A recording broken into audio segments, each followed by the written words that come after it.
سلام تماشابینان گرامی، خلاصه خبرهای مهم 8 نوامبر تاجیکستان و منطقه را از پایگاه خبری بامداد برایتان پیشکش میکنیم. شروع میکنیم از یک نگاه کوتاه به سرخط خبر مهم روز در این برنامه. دعوت وزیر کارهای داخلی روسیه به اخراج بیرحمانه مهاجران. باز 18 کیلومتر مرز پرجنجال تاجیکستان و قرقیزستان معین کرده شد. پلنگ برفی 14 سرچاروای ساکن روشقله را نابود کرده است. هشدار، روزهای 8 نوامبر در تاجیکستان باران و در کوهها برف میبارد. بازداشت یک زاده تاجیکستان در چلیابینسک برای کشتار 21 سال پیش. و اکنون تفصیلات خبرها. وزیر کارهای داخلی روسیه ولادیمیر کالاکولتسف از مقامات قدرتی و امنیتی کشور خواست تا کارمندان این نهادها مهاجران کاری را زیر نظارت جدی قرار دهند. منصبدار بلندپایه روس تاکید کرد که مهاجرانی که دست به قانون شکنی میزنند و به امنیت جمعیت خطر ایجاد میکنند از روسیه اخراج کرده شوند. همزمان این وزیر روس تاکید نمود که باید نهادهای شناسنامه‌دهی هنگام دادن شناسنامه روسی وقت اقامت و انجا حجت‌های مهاجران را موشکافانه بررسی کنند. بنا به باوری وزیر کارهای داخلی روسیه، گویا مهاجرانی که قبلا از روسیه اخراج شده بودند با عوض کردن نام و یا نسب خود دوباره وارد خاک روسیه شده، حتی شهروندی روسیه را گرفتند و یا صاحب ونژه شدند. از این رو کالاکولتسف به کارمندان زیردستش امر داد که هنگام وارد شدن مهاجران به خاک روسیه و پیشنهاد کردن حجت‌های خود برای صاحب شدن به شهادتنامه روسی، کارمندان پلیس باید تفتیش کنند که آیا این شخص نام و نسب خود را عوض کرده است یا نه. اینچنین او دعوت نمود که تدبیرهای علاوه‌ای باید نسبت به شخصانی که از ثبت ایز انگشت و گرفتن عکس سرکشی میکنند اندیشیده شود. در ادامه وزیر روس افزود که افرادی که به امنیت جمعیت تهدید میکنند باید از خاک روسیه به دادن فرصت برای شکایت از چنین قرار مقامات و تفتیش تکراری پرونده های آنها خارج کرده شوند و علاوه بر این مقام حقوقی آنها در داخل روسیه لغو کرده شود. یعنی اگر شخص شهروندی روسیه و یا حقوق اقامت در روسیه را داشته باشد، با کوچکترین قانون ویرانکنی گناهکار دانسته شود، پلیس روسیه حق دارد این نفر را به کشوری که تولد شده بود به اجازت ورود دوباره به خاک روسیه اخراج کند. به گفته وزیر کارهای داخلی روسیه، در 3 سال اخیر میزان قانون شکنی از طرف مهاجران 25% افزایش یافته است، ولی داستانی کل روسیه میگوید که میزان قانون شکنی در بین مهاجران 10% نسبت به سالهای قبلی بالا رفته. میزان اخراج مهاجران از روسیه نسبت به سال 2022 2.5% زیاد شده است. در همین حال به حساب سردار کمیته تفتیشات روسیه الکساندر باستریکن که با شعارهای ملتگرانه خود نام برآورده است، میزان جنایتکاری از جانب مهاجران 37% بالا رفته است. به نظر می رسد که ارقام زود و نقیض که منصبداران روس بیانگر موقع مغرضانه و ملتگرایانه این منصبداران است تا بیان واقعیت یا کوشش اصلاح کمبودی ها. وقتی آخر شعارهای ضد مهاجران در زبان منصبداران بلندپایه روسیه از جمله در زبان اعضای کلیدی حکومت روسیه خیلی بالا گرفته است. در بیانیه چنین عقیده ها سردار کمیته تفتیشات باستریکن، وکیل پارلمان سرگئی میرونوف و عضو شورای حقوق انسان کابانوف و والی ولایت کالوگا شپاش پیشرفت یا به اصطلاح چمپیون بودند. چنین به نظر می رسد که وزیر داخلی روسیه ولادیمیر کالاکولتسف نیز به این بند ضد مهاجران می پیوندد. تا این دم بارها مقامات روسیه دست به اقدام‌های زدند که حقوق مهاجران را روی راست پایمال می کند. اخیراً یک به نام سیاستشناس توغل گمنام روس پیشنهاد کرده است که پول‌های را که مهاجران از روسیه به کشورهای زادگاه خود می‌فرستند 30% دولت بندند، چیزی که در یگان کشور دیگر دنیا نیست.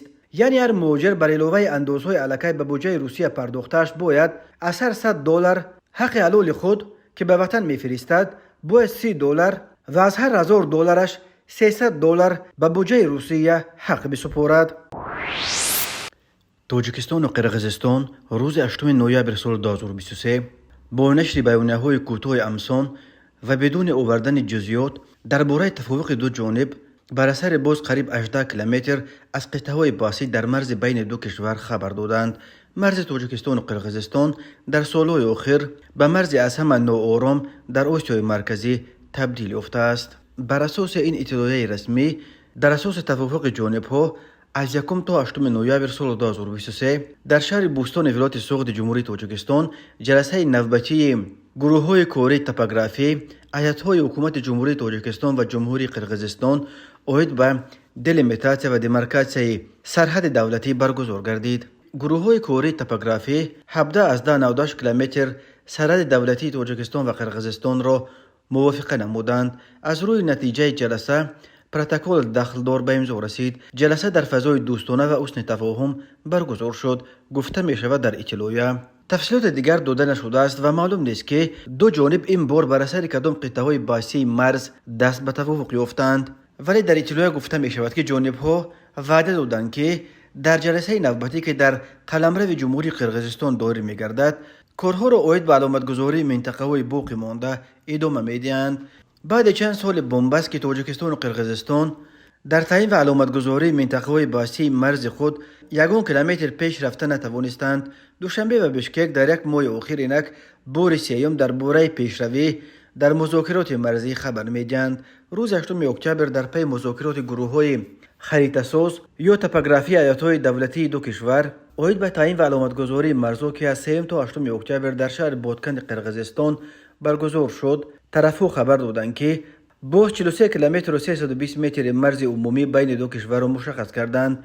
در دوره بعدی مذاکرات که از 12 تا 18 اکتبر سال 2023 در شهر بوستان ولایت سوغد تاجیکستان دایر شد، دوشنبه و بشکک در مورد باز قریب 18 کیلومتر قطعه‌های باسی به سازش رسیدند. در عموم در 1 ماه اخیر تاجیکستان و قرقیزستان بر اثر قریب 75 کیلومتر مرز بین دو کشور به توافق دست یافتند که این 20% یا 50 که تمام منطقه‌های باسی تا حال تعیین و علامتگذاری نشده در مرز پرجنجال این دو کشور همسایه را تشکیل می‌دهد. یادآور می‌شویم با گذشت 30 سال از سقوط اتحاد شوروی از 970 کیلومتر مرز تاجیکستان و قرقیزستان تا کنون تقریباً 350 کیلومترش همچنان تعیین و علامتگذاری نشده است. در قطعه‌های باسی که اساساً در مرزهای تاجیکستان و قرقیزستان جایگیر شدند، هر سر چند وقت بر اثر آب و زمین و چراگاه و راه مناقشه و رخ می‌دهند. این مناقشه ها بعضاً به تیرپرانی‌ها می‌پیچند و باعث هلاکت مردم از دو طرف می‌شوند.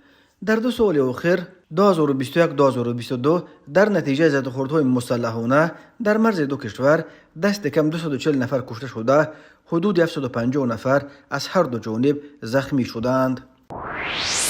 یک مرد 42 ساله زاده تاجیکستان بعد 21 سال در ولایت چلیابینسک روسیه با اتهام کشتار یک ساکن محلی در سال 2002 به حبس گرفته شده است. ریاست تفتیشات ولایت چلیابینسک روز 7 نوامبر سال 2022 با نشر 3 عکس از جریان حرکت‌های تفتیشاتی خبر داد که در کشتار 21 سال پیش دست داشتن شهروند قبلا هم زندان شده تاجیکستان از جمله با کمک تشخیص‌های ژنتیکی آشکار کرده شده است. مقامات تفتیشات چلیابینسک هنوز همان سال 2002 در رابطه با کشتار یک ساکن محلی پرونده جنایتی گشوده بودند، ولی این کشتار 21 سال باز ناگشوده باقی مانده بود. بنا به مواد پرونده صحنه 2 فوریه سال 2002 در ساعت‌های روزانه شهروند تاجیکستان با مقصد به دست آوردن پول و مال به یک ساکن چلیابینسک حمله آورده او را اول با ظرف شیشگی به سرش زده از پای افشانیده است و سپس به گردنش چند ضربه کار زده است. جبر دیده بر اثر جراحت‌های برداشته‌اش در جای حادثه جان داده است. در جریان تفتیش این پرونده و سنجیدن گمانبرشونده‌های احتمالی به تفتیشات میسر شده است که ژنتیپ یک شهروند تاجیکستان سال تولدش 1981 را به دست بیارند. تشخیص ژنتیکی چیزهای از محل کشتار سال 2002 گرفته شده دست داشتن این زاده تاجیکستان را در این جنایت آدمکشی اثبات کرده است. جنایت بعد 21 سال آشکار گردیده نفری که این جنایت را صادر کرد به دست افتاد و او بر اساس قسم 2 ماده 105 کودکس جنایتی روسیه با اتهام آدمکشی عیب اعلام کرده شده. دادگاه با درخواست مفتش او را به حبس گرفت. حالا انجام حرکت‌های تفتیشاتی با مقصد جمع‌آوری و تحکیم دلایل‌های اثبات کننده ادامه دارد. خبر داده است ریاست تفتیشات ولایت چلیابینسک خود شهروند دستگیر شده تاجیکستان و یا نزدیکان یا ادوکات او برای شرح این قضیه دسترس نیستند. به بازداشت شده بر اساس قسم 2 ماده 105 برای آدمکشی و غارتگری همچون جزا از 8 تا 20 سال زندان یا حکم زندان عمرباد تهدید می‌کند.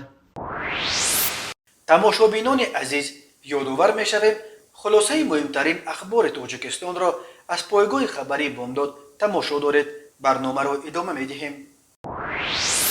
در فرودگاه شهر چلیابینسک روسیه، کارمندان باجخانه از یک زن مسافر از تاجیکستان که با خود 2 سمکه پر از بار داشت منع کردند. این زن اصرار می‌ورزید که این همه را همچون تحفه برای دوستانش آورده ایستاده است، ولی کارمندان باجخانه مال‌های از بغاج او یافت شده را همچون مال‌های تجارتی دانسته مصادره کردند.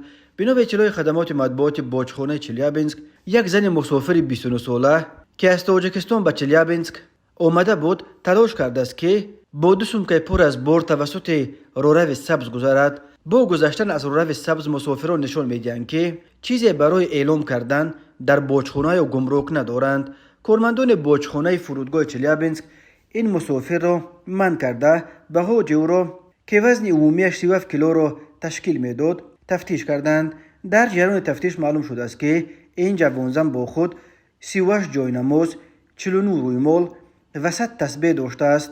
او در صحبت با کارمندان باجخانه پایفشاری کرده است که این همه را همچون تحفه برای دوستانش میبرد، اما کارمندان باجخانه به این توضیح او باور نکردند و خلاصه دادند که مال‌های گرفته شده از این زن تاجیکستانی مال‌های تجارتی است و او میبایست قبل از وارد کردن آنها به قلمرو روسیه مال‌هایشان را توسط اعلامیه گمرکی نشان میداد. نسبت به این زن با اتهام کوشش قاچاق مال‌ها به قلمرو روسیه پروتکل مأموری ترتیب دادند و او برای این کار جریمه تعدیل میکند.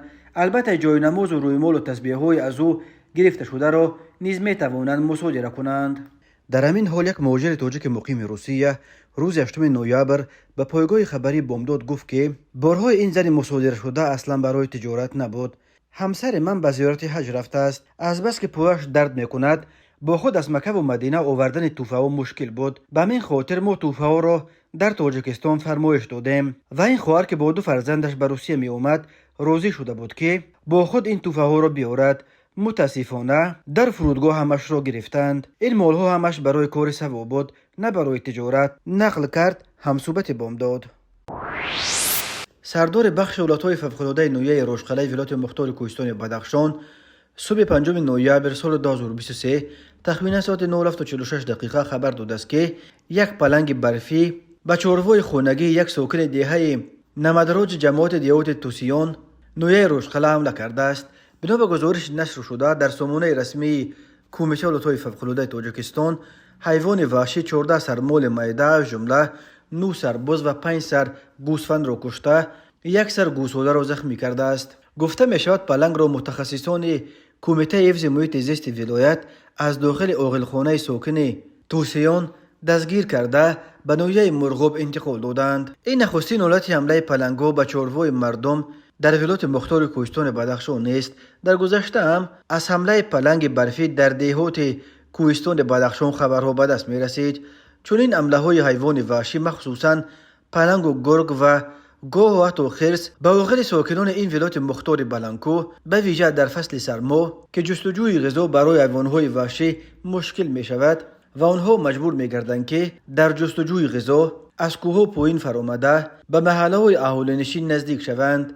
از جمله شب 3 مارس سال 2022 تخمینا ساعت 9:30 یک پلنگ برفی به چارپای خانگی در عاقل یک ساکن دهه انبه جماعت برواز نویه روشقلعه حمله آورده 6 سر چارپای خرد را درانده بود. همین طور صبح 23 فوریه سال 2023 تخمینا ساعت 9:30 یک پلنگ برفی به عاقل یک ساکن همین جماعت برواز نویه روشقلعه وارد شده به چارپای داخلی آن حمله کرده بود.